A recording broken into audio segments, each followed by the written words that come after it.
엄마 배가 배가 안녕하세요, 그로미 써니입니다. 오늘은 아기들의 배앓이 때문에 걱정이 많으신 젖병을 사용하고 있는 우리 어머니들에게 도움이 되는 영상을 준비했는데요. 바쁘신 분들은 바로 여기로 이동하셔가지고 시청하시면 되겠습니다. 자, 내 아이가 특히 저녁에 특별한 이유 없이 다리를 오므리고 지속적으로 울음을 터뜨린다면 정식 명칭으로는 영아산통, 즉 배앓이를 의심해 볼 수 있는데요. 분유를 먹는 아기들한테 주로 나타나지만 모유를 먹는 아기들도 겪을 수 있는 증상이에요. 배앓이의 원인으로 정확히 정해진 건 없지만 특히 신생아인 0에서 3개월 사이의 아기들에게 가장 많이 일어나고 소화기관이 미성숙된 신생아에게 배앓이 증상을 쉽게 찾아볼 수 있는데, 이 외에도 분유의 성분이 내 아이와 맞지 않아서, 적정 수유 온도가 아니어서, 아기들 빠는 습관에 따라서, 젖병 소독이 제대로 되지 않아서 등 다양한 이유가 있다고 알려져 있는데요. 특히 공기를 많이 흡입할 경우 배에 가스가 차게 되어 배앓이가 쉽게 발생한다고 알려져 있습니다. 이런 이유들 때문인지 분유를 탈 때 거품이 많이 생기거나 아기가 분유를 먹을 때 젖병 안에 공기방울이 보글보글하면 배앓이를 하게 되지 않을까 걱정하시는 부모님들이 많으실 텐데요. 어떻게 하면 배앓이를 예방할 수 있는지 지금부터 말씀드릴게요. 첫 번째는 분유 위에 거품이 생기는 경우인데요. 우선 분유를 탈 때 병을 위아래로 흔드시게 되면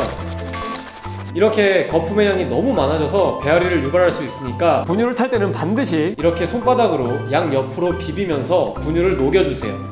그러면 거품의 양이 현저하게 줄어드니까 이 부분 꼭 기억해 주시고요. 근데 가끔은 아무리 옆으로 비벼도 거품이 생길 수 있는데 맥주 거품 마냥 가득한 거품만 아니면 괜찮으니까 크게 걱정하지 않으셔도 돼요. 다음 두 번째 경우는 분유를 마실 때 이렇게 병 안에서 공기방울이 보글보글 올라오는 경우인데요. 이런 현상은 젖꼭지의 공기 밸브를 통해 공기순환이 잘 되고 있다는 반증이니까 걱정하실 필요가 없는 부분입니다. 제가 원리를 간단히 설명드리면, 아기가 수유함에 따라 배앓이 밸브가 열리면서 공기를 병 안에 유입시켜 압력이 발생하지 않도록 하는 원리인데요. 아기의 수유 방향은 중력작용으로 인해 내용물은 아래로 향하고 공기는 위로 향하게 되어 병 안에 공기가 유입되면서 압력이 차지 않고 내용물만 수월하게 수유할 수 있게 됩니다. 그러니까 공기방울이 잘 올라갈수록 내 아이의 빠는 힘이 강한 거구나 라고 생각하시면 좋을 것 같습니다. 그렇다면 여기서 드는 의문 한 가지, 아기가 분유를 먹을 때 공기방울이 올라오지 않으면 젖병에 문제가 있는 걸까요?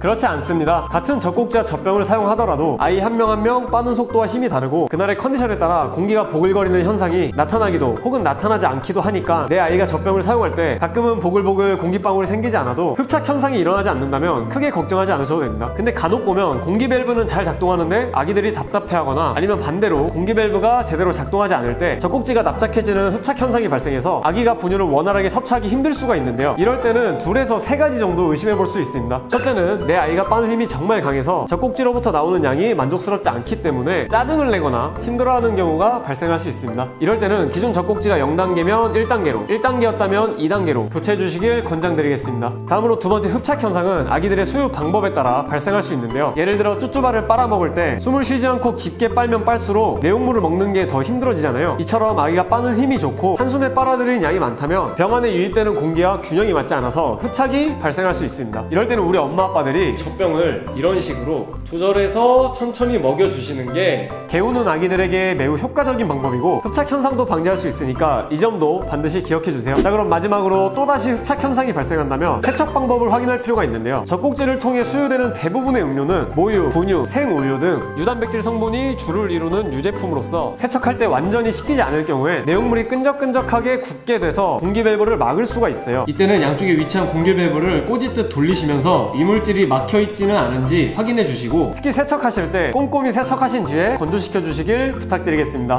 근데 밸브를 이렇게 무리하게 당기시거나 빨대솔로 뚫으면서 세척하실 경우에 공기 밸브가 손상돼서 내용물이 셀 수가 있으니까 이 점 주의하면서 세척해 주세요. 살살. 자, 그럼 오늘 영상은 여기까지고요. 나중엔 더 유익하고 재밌는 영상으로 찾아뵙겠습니다. 또 봐, 엄마!